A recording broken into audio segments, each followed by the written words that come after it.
Sige po, tayo ay manalangin. Maraming salamat. Aming Daddy God. Salamat sa umagang ito. It is our privilege, Lord, to know you more, to see you more in the Scripture, that we may experience life, experience the best of life that you have already won on the cross of Calvary. Thank you sa lahat ng panalangin sinagot mo na.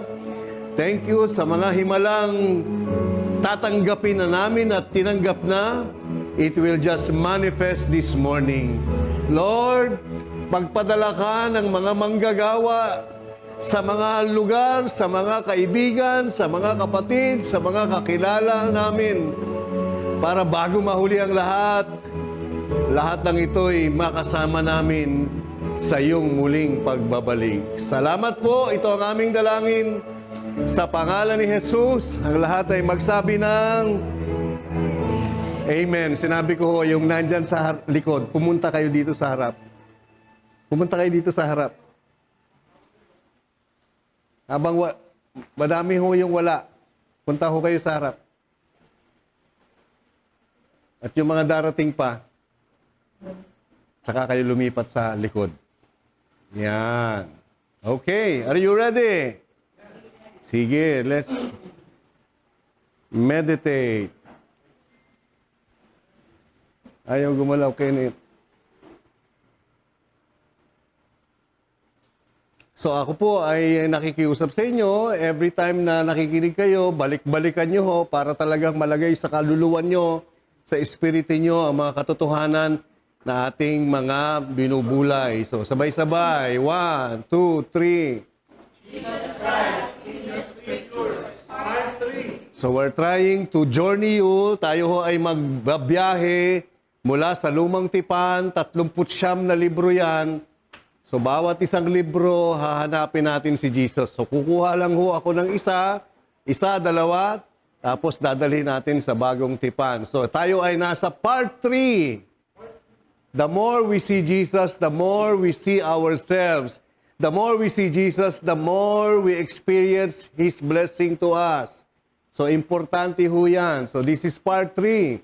So, balikan lang natin, sabi ng Luke chapter 24, 25 to 27, nung si Jesus ay nabuhay na magmuli sa mga patay, kinausap niya si Mr. and Mrs. Cleopas, dalawa sa kanyang mga disipulo.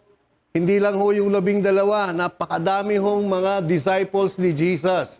Una 12, tapos 70, tapos 500, tapos yung nandoon sa upper room 120. So lahat ng sumasampalataya kay Jesus, sila po ay mga disciples. Hindi lang ho yung 12. Amen. The moment you believe in Christ, you are God's disciple.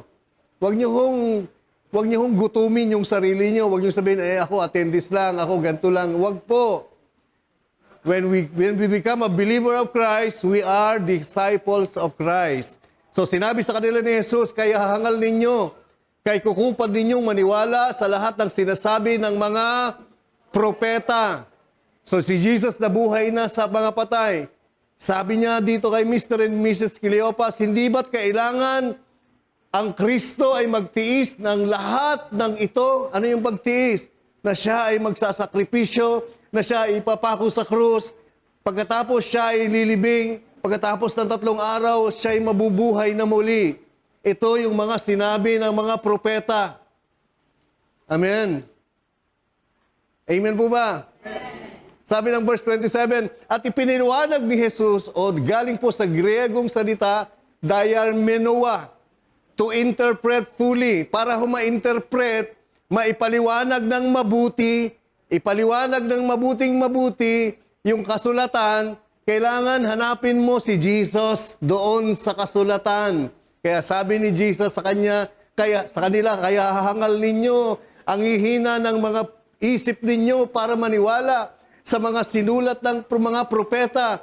Pinaliwanag ng mabuti ni Jesus sa kanila ang lahat ng sinasabi ng mga propeta sa kasulatan tungkol sa Kanya. Simula sa mga aklat ni Moses, yan po yung 5 libro, hanggang sa mga sinulat ng mga propeta. Yan po yung 34. So 5 plus 34, 39. Yan po yung Old Testament. Yan po yung tinatawag na Scripture. So yung 39 books, sinulat ni Moses, sinulat ng mga propeta, ang mensahe dyan, pag pinaliwanag mong mabuti at tinignan mong mabuti, walang iba kundi si Jesus. Ang kanyang pagkapanganak, pagkalibing, pagkamatay at pagkalibing, at pagkabuhay na magbuli sa mga patay. Yan po ang mensahe ng kasulatan.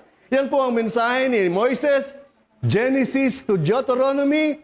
Yan po ang mensahe ng mga propeta sa 34 books ng mga propeta. Amen. Sa verse 44, pagkatapos nung kinagabihan, sinabi sa kanila ni Jesus, ito ang tinutukoy ko, ang ibig kong sabihin sa inyo nung kasama pa ninyo ako. Dapat matupad ang lahat ng nasusulat tungkol sa akin. Saan? Sa kautusan ni Moses, sa aklat ng mga propeta, at sa aklat ng mga awit. Kailangan matupad. Saan? Sa kautusan ni Moses, sa aklat ng mga propeta, at sa aklat ng mga awit. Binuksan ni Jesus ang kanilang pag-iisip. Sabihin nyo, pag-iisip. Dala nyo ba yung pag-iisip nyo? Dala nyo ba yung isip nyo? Kaya pag pumunta ho kayo sa simbahan, huwag ho kayong masyadong emotional. Hindi nyo kailangan maramdaman si Jesus. Kailangan nyo lang maintindihan. In order for you to know Him. Where? In the Scripture.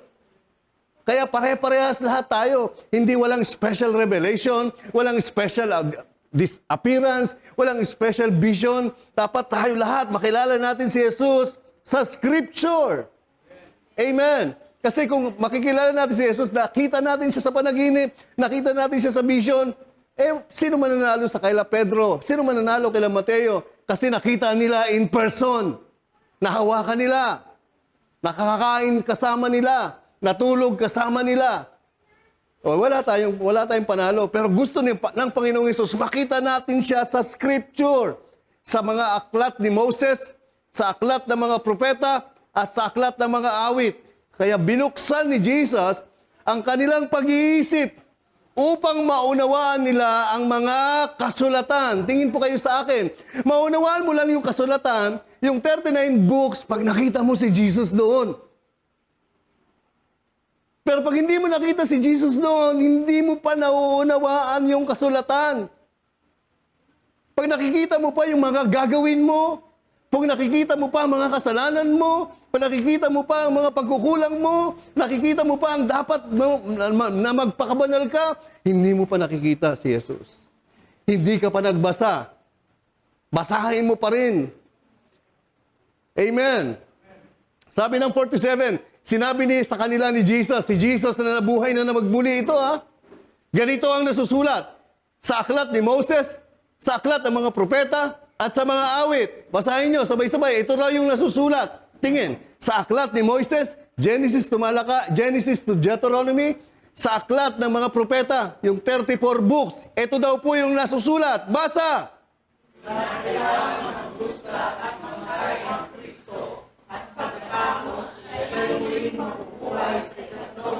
Yan dapat ang narinig nyo. Tuwing tinuturo ang aklat ni Moises, tinuturo ang mga aklat ng propeta. Tingin, 39 na libro. Pag tinuturo yun, dapat yan ang makita ninyo.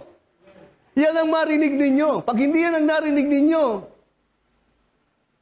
it's either tanggalin nyo yung nagpipreach o tanggalin nyo yung tenga nyo. Piliin nyo. Ano tatanggalin nyo?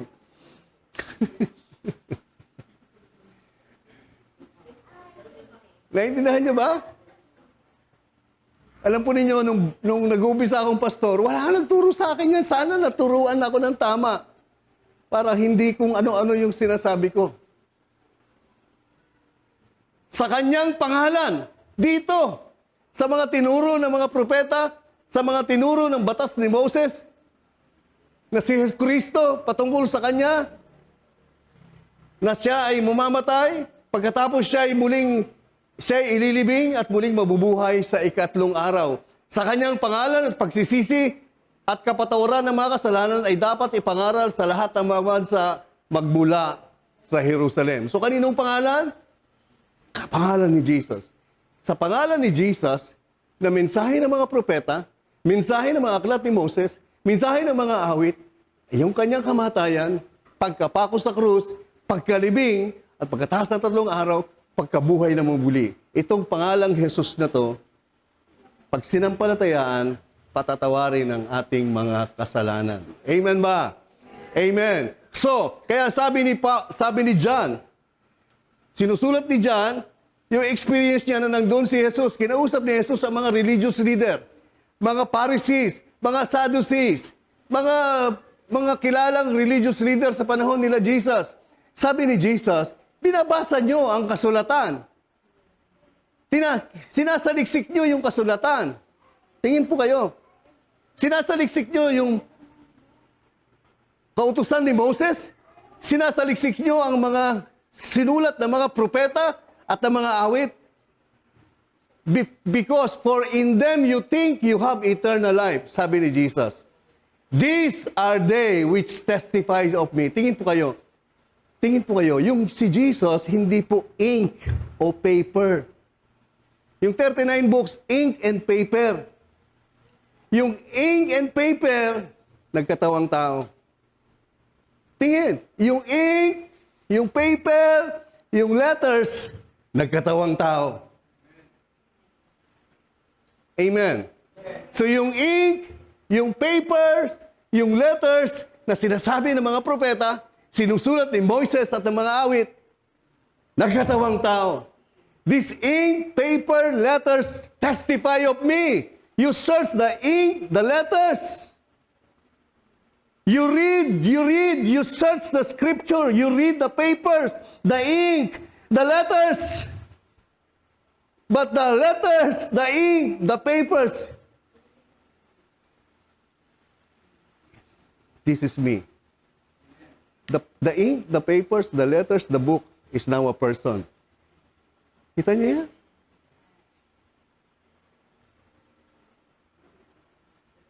But you are not willing to come, not to the ink, not to the paper. Kaya lang ho sinulat yan para hindi pwedeng baguhin. Kaya kung sino magpipreach yan, iba-iba, hindi patungkol kay Jesus, scam yung preaching na yan. Nandyan po ba kayo? Any preaching, any teaching that is motivational, any preaching, any teaching that is focused on you, medyo hindi ho magandang preaching yon. Kasi si Jesus na ho ang nagsabi. Si Lord Jesus na nagsabi. The resurrected Jesus. Whenever you preach the 39 books, it's all about me. It testify about me. You think you have eternal life. You think you have eternal life. But you are not willing to come to me that you may have life. Amen. Hallelujah. Nandyan po ba kayo? O, tingnan niyo po ito. Isa-isahin natin. Sabi ni Paul, now to him who is able to establish you. Siya na magpapatatag sa inyo. Yung Diyos na magpapatatag sa inyo sa pamamagitan ng aking mabuting balita. Sa Kanya, sa Diyos, na may kapangyarihang patatagin kayo. May kapangyarihang palakasin kayo. May kapangyarihang i-firm kayo. Ayon sa aking mabuting balita. Ano yung mabuting balita? Ang pag-preach patungkol kay Jesus Christ. Ito yung magpapastablish sa inyo. Ito yung mensahe ng mga propeta. Ito yung mensahe ng law of Moses. Ito yung mensahe ng mga awit. Kaya sabi, now to him who is able to establish you according to my gospel, yung end dyan, hindi yung conduit. Sa Greek, that is, which is, the preaching of Jesus Christ. Sabi nyo, the preaching of Jesus Christ. Wow! Sabi ni St. Paul, ito ang may kapangyarihang magpatatag sa inyo. Hindi yung preaching na para ikaw ay lumago. Number 1, gagawin mo, tumawad ka. Number 2, ang gagawin mo, lumuhod ka. Number 3, ang gagawin mo, manalangin ka. Hindi yon ang magpapatatag sa inyo.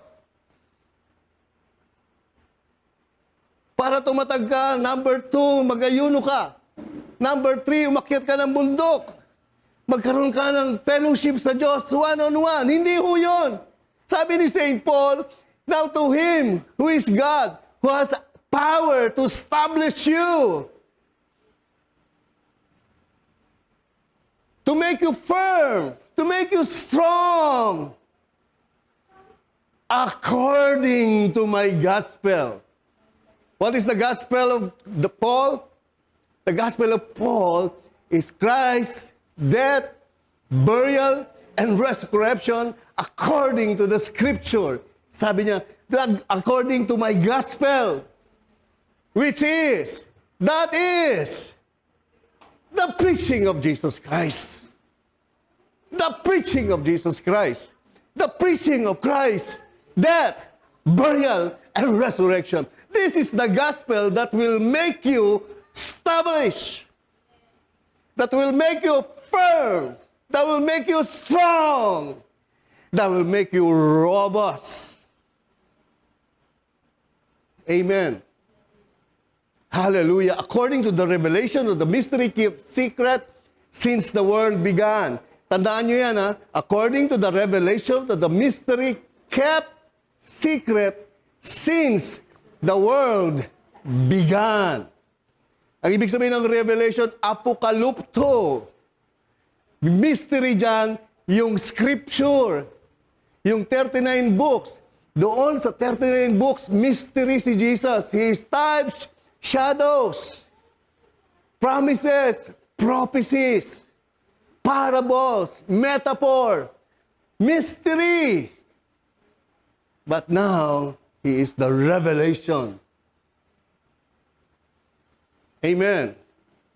Kaya sabi ni Jesus, sinisearch niyo yung salita, yung letra, yung papel, yung libro, yung ink.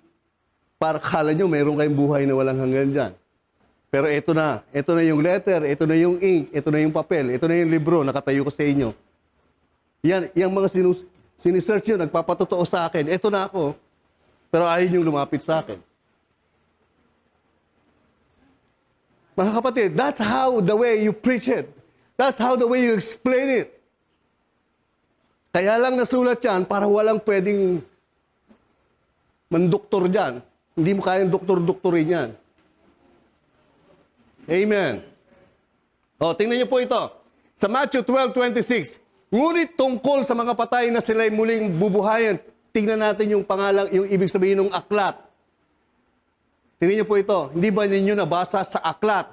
Galing po sa Greek word na basa. Biblos. Kung saan galing yung Biblia. Biblos. Sa aklat ni Moises. Ang ibig sabihin ng Biblos, book or scroll of the scripture. Sabihin nyo, scroll or book of the scripture. Nung unang panahon, wala po silang libro. Meron sila scroll. Naka-scroll. Ganun ho nila binabasa yon. Isipin nyo, ang tiyaga nilang magbasa kasi ayaw nilang maligaw. Panahon ngayon.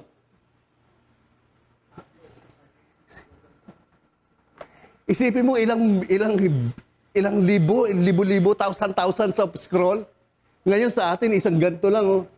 Ang sipag pa natin magbasa.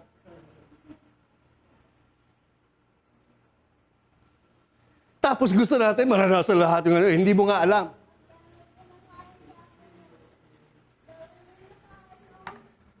Nandyan po ba kayo? Hayaan mo na si pastor magbasa sa Sunday na lang. Paano natin? Tapos gusto mo lahat ng blessing na meron kay Jesus, maranasan mo. Hindi mo nga alam. Kailangan alam mo. Para pag lumabas ka dyan, kung ano man dumadating na taliwas doon sa pagkaalam mo, kaya mo siyang palayasin. Kaya mo siyang hindi tanggapin. At kahit na nararanasan mo yung mga pagkukulang at pagkakamali, dahil alam mo, you stand on what you have in Christ. Amen ba? Paano mo magagawa? Kung wala kang alam. Kaya sabi sa commercial, iba ang may alam. Amen. So yun po, nilagay ko sa Tagalog, tapos kinuha ko yung Greek. Mas maganda kung ganyan style na ngayon. So, yung ibig sabihin ng book, galing po sa Greek word na biblos, book or scroll of the scripture ni Moises. O, tinan nyo yan, tandaan nyo, Moises.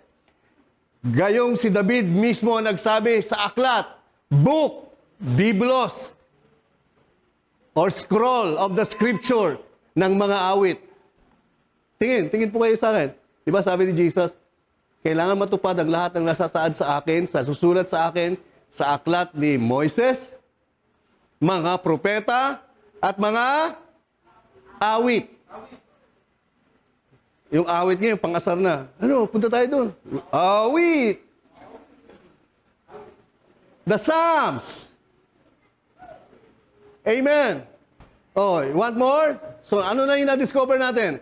Moises, Psalms, to. Ngunit, iniwan sila ng Diyos at sila'y pinabayaang sumamba sa hukbo ng langit gaya ng nasusulat sa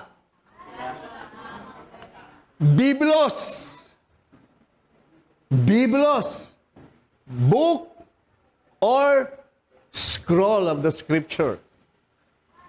Nandyan po ba kayo? At ano ho nasulat sa Biblos ni David? Awit? Ano ho nasulat sa Biblos ni Moses at sa Biblos ng mga propeta? That Christ should suffer, be crucified, died, buried, after 3 days, rose again from the dead. Kaya po meron tayong Bible. O, tingin. Tingin po sa verse. All who dwell on earth will worship Him, whose name have not been written, basa, in slain from the foundation of the world. So, yung book of Revelation is a vision and dreams ni John na ang revelation si Jesus. So, the book of life of the Lamb. Tingin. Binabasa niyo yung book. Yung book na yan, nagte-testify sa akin. Pero ayaw niyong lumapit sa akin para magkaroon kayo ng buhay. So, ang sinasabi diyan, the book of life of the Lamb, ibig sabihin, si Jesus. He is the book of life. Because this was revealed in the vision. So, the book of life, hindi mo talaga pagdating mo sa langit, may libro. Titignan yung pangalan mo. No! The book of life is the revelation of Christ. Christ is the book of life. You search the scripture because you think you have eternal life. The scripture, the book testify about me. That book became man. So, ano yung book sa Revelation? Book ba na gano'n? O si Jesus? Jesus. Biblos. Wow. O, tinan niyo po ito. And anyone not found written in. Basa. Saan itatapon? Anyone not found in Christ. That's the meaning of that. Anyone not found in Christ, anyone who has not Christ. For God so loved the world that He gave His only begotten Son, that whosoever believeth in Him should not perish but have an everlasting life. God gave Jesus Christ not to condemn the world, but that the world through Him might be saved. But those who don't believe is condemned already. They will be destroyed. They will perish. And when they die, they will be cast into the lake of fire. Sabi niyo, fire!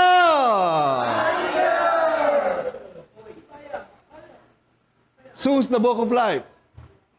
It's a person.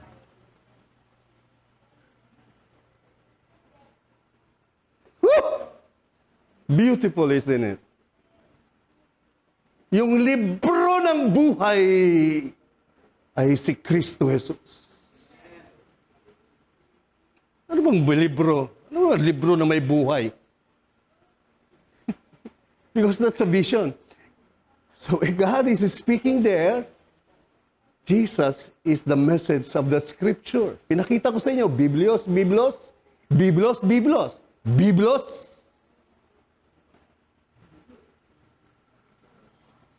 Hallelujah. So if you are in Christ, you are in the book of life. And who's the book of life? Christ. What is the teaching of the book of life? Christ, death, burial, and pambihira, kabay. Pag hindi mo pa nakita yan. So if you are not in Christ, you will be cast into the lake of fire. Now you understand. Sabi ng pastor, may dalawang libro sa langit. Yung libro ng kamatayan at yung libro ng buhay. Pagdating mo sa langit, titingnan ng Diyos, nakasulat ka ba? You see, you misinterpret the scripture. Budol book.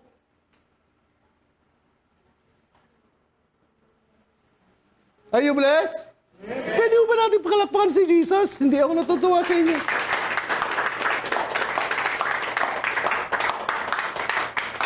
Hey! Christ is the book of life. Siya ang aklat ng buhay. Wala akong aklat sa langit. O, tingin. Sabi dyan, sa Hebrews chapter 10, tingin po kayo habang nagsusuklay si Ivy ng buhok, nakikita ko sa peripheral. Therefore, when Jesus came into the world, He said, sacrifice and offering you did not desire. Tingin, akala ng tao gustong-gusto ng Diyos yung sakripisyo mo, yung paghihirap mo, pag-offering mo. Lord, ito po ang sakripisyo ko. Alam ko, ganito po ang no. Sabi ng Diyos, I did not desire it. I don't like it, bebe. You're presuming. You're assuming. But a body. Imbis na lamb, a body. The anthropos, God-man, the God-man. Without controversy, the mystery of godliness, God manifested in the flesh. You have prepared a body for me. In burnt offering and sacrifices for sin, you have no pleasure. Sa Old Testament, they offer lamb, lahat ng ginagawa nilang offering sa atin dito, sacrifice natin, pagganto natin, walang desire ang Diyos. Hindi masaya ang Diyos dyan. O, tingin. Then I said, behold, I have come in the volume of Biblios. Tingin. I have come in the volume. Pag sinabi mo yung volume, 39.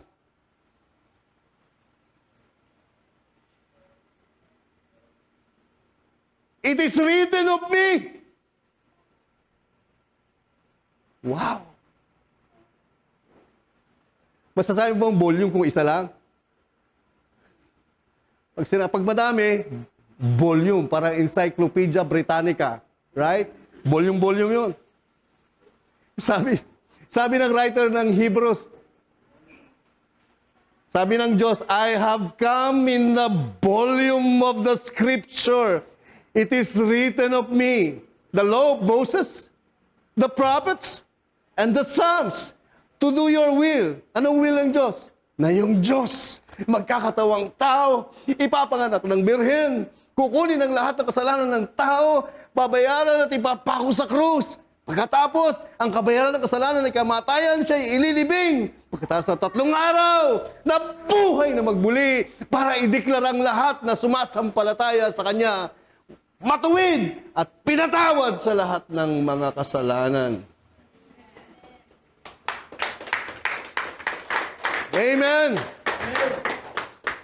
Tapos previously saying, sacrifice and offering burnt offerings and offerings for sin you did not desire. Ayaw ng Diyos yun. Nung panahon nila Moses, ayaw ng Diyos yun, ayaw nila sa Diyos. Lumayo sila sa gospel. Kaya ang ginawa ni Moses, para ma-expose yung kasalanan nila, o ganito na lang yung mga offering natin. Ito yung mga batas ng offering, para ipakita si Jesus. Kasi ayaw nilang maniwala eh. Kaya sinabi ng writer ng Hebrews, akala nyo may pakinabang yun. Wala. Which are offered according to the law. O tingin. Wag ko kayong kukurap, please. Then God said, behold, I have come to do your will, O God. He takes away the first that he may establish the second. By this will, we have been sanctified through the offering of the body of Jesus Christ once and for all eternity. Not animals. I have come in the volume of the book to do the will of God. Do you understand now? So, you have been holy. You have been sanctified. Sabi nyo, sanctified. Galing po sa Greek word na hagios. Ang ibig sabihin, you have become saints.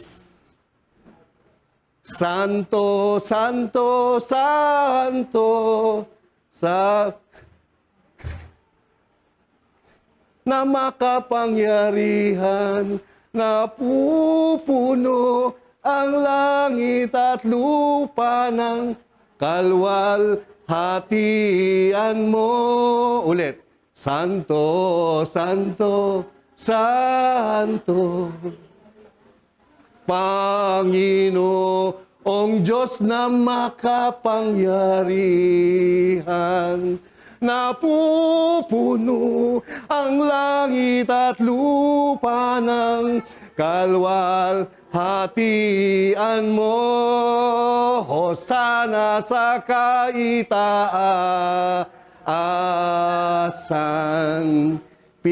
Tuloy ko? Na. Amen. By this will,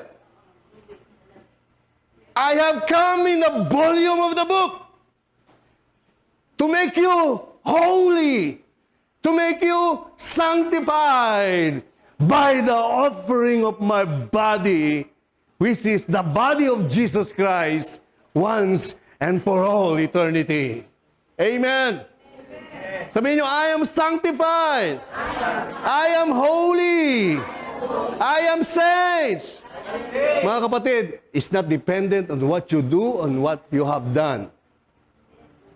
It's all dependent on what Christ have already done. Amen. Are you blessed? Amen. O, tingnan niyo po, punta ngayon tayo sa Old Testament, the Scripture. Gusto niyo makita? This is the Scripture sa Exodus. The Law of Moses. Last Sunday, pumunta tayo sa dalawa, part 2, part 1, sa Genesis. Eto, punta ko tayo. Anong sunod sa Genesis? Magagaling kayo talaga. O, sabi dito sa Exodus chapter 12, verse 5, 6, 12 to 15. Because of time, cut natin. Kumuha kayo ng lamb. Kumuha kayo ng kordero. Your lamb shall be without blemish, a male of the first year. You may take it from the sheep or from the goats. That's the picture of Christ. Male. Now you shall keep it until the 14th day of the same month. Then the whole assembly of the congregation of Israel shall kill it at twilight. That's why Christ died. The rulers, the demons, Satan, and the religious leader killed Jesus because Jesus declared that He is God. But actually, He was killed because of our sins. Amen. Verse 12. For I will pass through the land of Egypt on the night, and I will strike all the firstborn in the land of Egypt, both men and beasts. And against all the gods of Egypt, I will execute judgment. I am the Lord. Verse 13, now the blood shall be a sign for you on the house where you are. And when I see the blood, I will pass over you. Galing po sa Hebrew word, pasya. Pasya. Ibig sabihin, to skip over, pass over. To skip over, to pass over. Para wala ka ng judgment. You will never be destroyed. You will never be condemned. Ang pagkakasulat po, tingin po kayo, pagkakasulat dyan ni Moses, akala niya yung angel of death ay yung Diyos, galing sa Diyos. Yung wawasak sa mga Egyptian ay yung Diyos. Yung magja-judge sa mga Egyptian ay yung Diyos. Sinabi niya, I am the Lord. Nothing must be further from the truth. Tingin po kayo sa akin. Kasi wala silang alam kay Satanas sa panahon na yan. Kaya habang sumusulat si Moses, kaya pag nabasa nyo, I will strike the land of Egypt. Yung Diyos ang nagwasak. Magpapadala ako ng salot. Yung Diyos nagpadala ng salot. I will execute judgment. I am the Lord. Pastor, nakasulat, I am the Lord.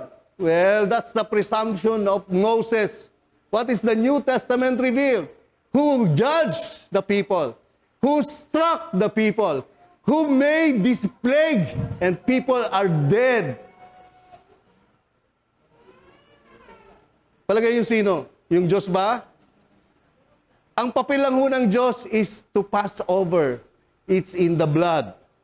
The blood of the Lamb. Sabi ng, so this day shall be to you, papaliwanag ko mamaya, a memorial, and you shall keep it as a feast of the Lord throughout your generations. You shall keep it as a feast by an everlasting ordinance. 7 days you shall eat unleavened bread. On the first day you shall remove leaven from your house. Whoever eats leavened bread from the first day until the 7th day, the person shall be cut off from Israel. Tingin. So, tinapay na walang libadura, walang pampaalsa. Tapos, lamb, papatayin. Kakainin nila yon.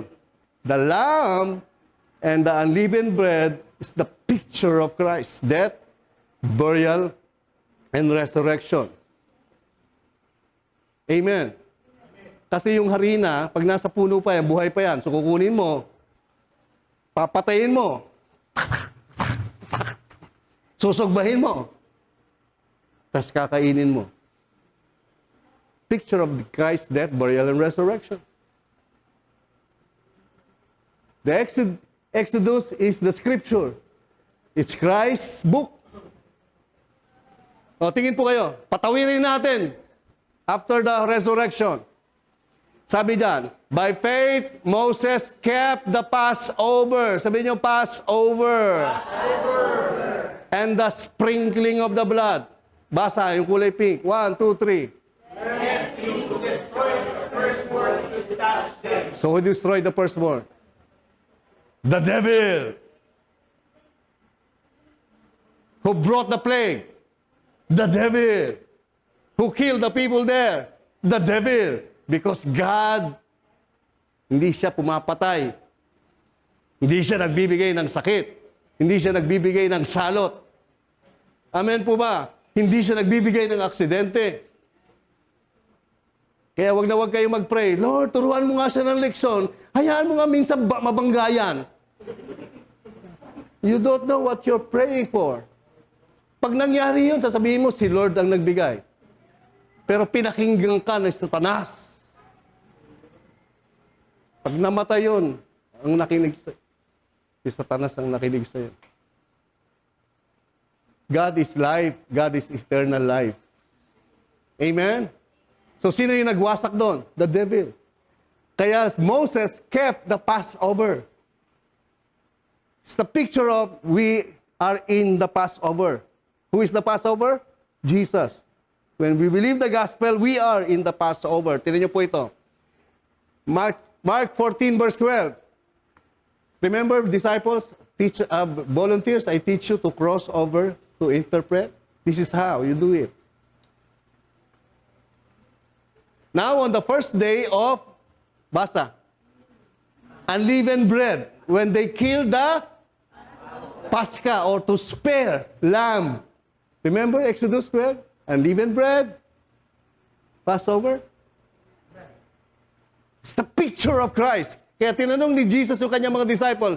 Sabi ng mga disciple kay Jesus, where do you want us to go and prepare that you may eat the Passover? Saan?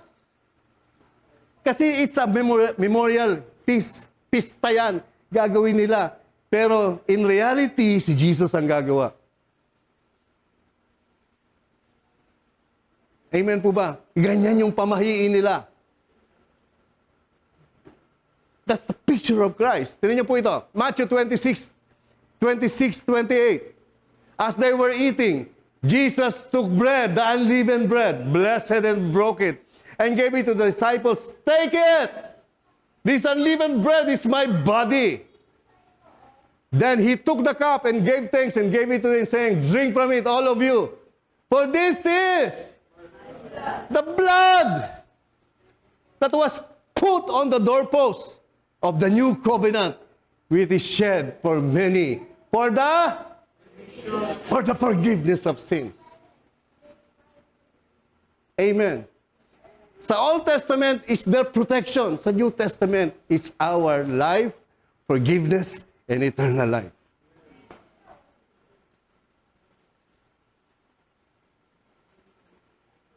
Amen. You want more? Amen. Sabi ni Paul, 1 Corinthians chapter 5, verse 7, therefore I purge out the old leaven, that you may be a new lump. Since, basa, are unleavened. For indeed, was sacrificed for us. Who is your Passover? God, when you are in Christ, God pass over your condemnation. God pass over your destruction. God pass over your eternal death. God pass over everything and have given you your forgiveness. And you are the unleavened. You see? What Christ, the law, is the material. Tinapay, tinapay, tinapay. Cordero, cordero, cordero. After the law, when Christ died and rose from the dead, you are now the unleavened bread. You are now the Passover. Because Christ is our Passover. Sabi ni Doris, grabe, ang hirap talaga.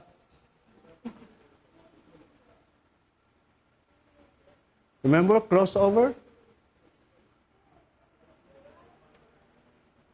Oh, sabi ng 1 Peter, matatapos na ako, ang bilis.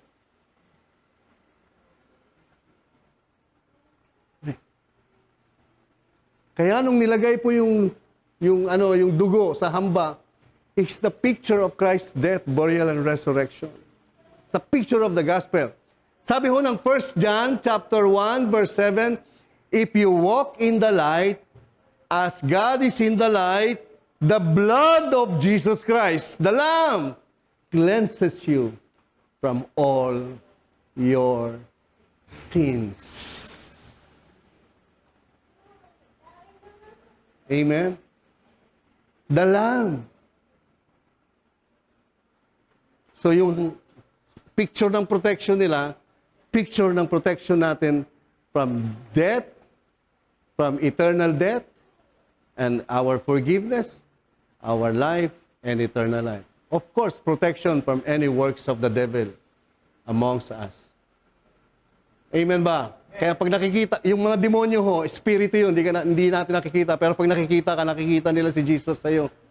Hindi sila makalapit sa'yo. Pag alam mo yun, pag nakadikit sa'yo at alam mo na sino ka, sasabihin, out! Pag hindi mo alam, come in, come in. Hindi mo alam eh. You will know the truth. The truth will set you free. Malalaman mo ang katotohanan. Ang katotohanan ay si Kristo. Ang katotohanan magpapalaya sa iyo. Amen ba? Christ is our Passover. So the Passover, which is the lamb and the unleavened bread, is now us. Ibig sabihin, pasak. Sa Greek, Peschak. Peschak, ibig sabihin, skip. Ito ho yung kamatayan. Ito ka. Ito yung kamatayan, ito ka. Passover. Ito yung judgment, Passover. Amen. Makaaksidente ka na, Passover. Makakasakit ka, aatakin ka sa puso, mamatay ka, Passover. The moment you know what you have in Christ, the devil has no place in us. Amen. Even makapasok siya, you're still saved. You're still forgiven. You're still blessed. Because it's not about you. It's about your Passover. Who is your Passover? He's living inside you. Beautiful, di ba? Sabi ni Peter, nalalaman ninyong kayo'y tinubos mula sa inyong walang kabuluhang paraan ng pamumuhay na minanan ninyo sa inyong mga ninuno. Ang kausap ni Peter dito, mga Hudyo, na nabuhay sa mga tradisyon, nabuhay sa mga kautusan. Sabi ni Peter sa kanila, nalalaman ninyo. Mga dati silang mga law mentality, law people. Punong-puno ng mga tradisyon. Tayo, kailan tayo pinanganak? Yung tayo ay mahilig tayo sa mga tradisyon.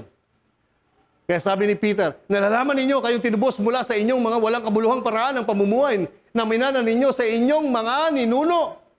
Hindi na mga bagay na nasisira tulad ng ginto, pilak, kayo naligtas, kundi ng basa. Gaya ng korderong, kukuha kayo ng kordero. 1 taon ng edad, walang kapintasan at walang dungis. Yung lamb sa Old Testament is now a person. The lamb is a type of Christ.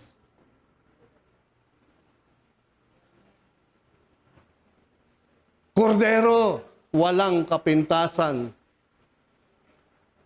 at walang dungis. Natutunan niyo yung awit, Kordero ng Diyos na nag-aalis ng mga kasalanan ng sanlibutan. Maawa ka sa amin. Nag-alis na nga eh. Tapos maawa pa. Ano ba yan? He is. So yung mga tao, kumakanta ho sa simbahan, hindi mo alam kung ganun ka ng ganun. Kordero ng Diyos, ano ba yun? Tapos kumakanta ka rin. Pero hindi mo alam what's the meaning of it. Kaya nung sabi ni John, tinuro niya si Jesus, sabi ni John the Baptist, look! Siya yung kordero ng Diyos. Tinuro niya si Jesus. Siya yung kordero sa lumang tipan.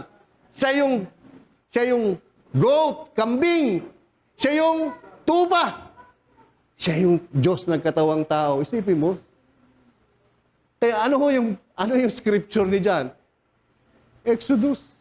Siya yung kordero ng Diyos na nag-aalis ng kasalanan ng sanlibutan. Gaya ng kordero na walang kapintasan at walang dungis. Kaya sabi, hindi kayo naligtas sa pera, sa ginto, sa pilak, o sa mga nakasanayan niyong mga relihiyon, mga nakasanayan niyong mga pagpapakabuti, mga nakasanayan niyong mga batas. Hindi kayo naligtas dyan. Yan, mga walang kabuluhan, sabi ni Peter. Pati sa loob ng simbahan. Akala natin yung paraan ng kaligtasan kasi naglingkod ka, nagpakabait ka, yung buong pamilya mo. Hindi, sabi ni Peter, nalalaman ninyong kayo'y tinubos. Hindi sa mga walang kabuluhang paraan ng pamumuhay na minanan ninyo sa inyong mga ninuno. O kaya'y hindi sa pera, hindi sa pilak o hindi sa ginto. Kundi kayo'y tinubos ng mahalagang dugo ni Kristo. Sabi ni Pablo, you have been saved by faith, not by your works. So no one can boast. It is by grace you have been saved through faith. It's a gift of God, not of works, so no one can boast. Sabi ni Peter, you are saved by the precious blood of Christ, who is the Lamb, without wrinkle, without blemish. Not your old ways of life. not your religion, not your belief, not your good doing, not even for money. Amen. Kasi ginagamit na yung pera. Pag namatay yung kamahal natin sa buhay, magpamisa ka lang ng magpamisa, magpa-pray ka ng magpe-pray. Kung yung mahal mo sa buhay nasa impyerno, ililipat sa purgatory. Tapos marami ka pang pamisa, marami ka pang prayer, ang dami-dami isang katutak. Pag nasa purgatory na siya, ililipat siya sa langit. Scam. Kasi akala pera. Scam. Amen. Hallelujah. Itong kordero na to, si Jesucristo, yung dugo ni Jesucristo na tumigis, na siya yung kordero na walang dungis, walang bahid. Siya itinalaga na nang una, bago tinatag ang sanlibutan. Ngunit inihayag sa mga huling panahon dahil sa inyo, sa pamamagitan ni Kristo, yung dugo ni Kristo, itong Lamb without blemish, ay nanampalataya kayo sa Diyos na bumuhay sa Kanya. You see, it's the picture of the gospel. His death, burial, and resurrection. Nabumuhay sa Kanya mula sa mga patay at sa Kanya ay nagbigay ng kaluwalhatian. Kaya ang inyong pananampalataya at pag-asa ay nakatuon sa Diyos. If you believe the gospel, your hope dependent on God. If you believe on His death, burial, and resurrection, your hope is focused on God. Amen. Romans 16:25. Diba? The mystery kept secret since the world began. Naalala niyo yan? Sabihin niyo, since the world began. Tapos, Jesus was foreordained before the foundation of the world. Next. The Lamb who was slain from the foundation of the world. Ibig sabihin, bago pala lang nagkaroon ng oras, dumating lang ho yung panahon nung mayroon ng time. Yung Diyos nakatira sa labas ng oras. Nung nag-create na ang Diyos, kahit anong bagay na create niya, nagsimula na yung oras. Ibig sabihin, wala pang oras. Wala pang create. Kasi yung Diyos, He is omnipresent, omniscience, omnipotent. God is sovereign. Ang ibig sabihin ng sovereign, walang mas mataas sa Kanya, walang manauna sa Kanya. Ulit, ang ibig sabihin ng sovereign, walang mas mataas sa Diyos, walang nauna sa Diyos. Tapos yung Diyos, may foreknowledge. Alam niya yung mangyayari sa simula, alam niya yung mangyayari pagkatapos. Because He is the beginning and He is the end. Tingin, yung Diyos, bago pa lang nung nilalang niya, before the foundation of the world, nag-travel na yung Diyos mula sa umpisa hanggang sa end. Nakita na ng Diyos, babagsak tayong lahat. Kaya, sa isip ng Diyos, bago pa lang lalangin si Adan at lahat ng bagay, pati yung mga anghel, dito pa lang sa isip ng Diyos, the Lamb was already slain before the foundation of the world. Yung Lamb, yung gospel, hindi po afterthought. Bumagsak yung tao. Hindi po siya emergency fix. Bumagsak yung tao, bumagsak si Adan. Kaya dito, nagplano na yung Diyos na iligtas ka. No. Kasi pag na-surprise ang Diyos sa kasalanan ni Adan, hindi siya Diyos. Because He is God, He knows from the beginning and the end. He traveled from the beginning until the end. Then He traveled back. Tapos here, sabi niya, okay, dito pa lang, si Jesus, papatayin para sa kasalanan ng tao. That's why Jesus is the same yesterday, today, and forever. That's the meaning of from the foundation of the world. That's the meaning of before the foundation of the world. That's the meaning of since the world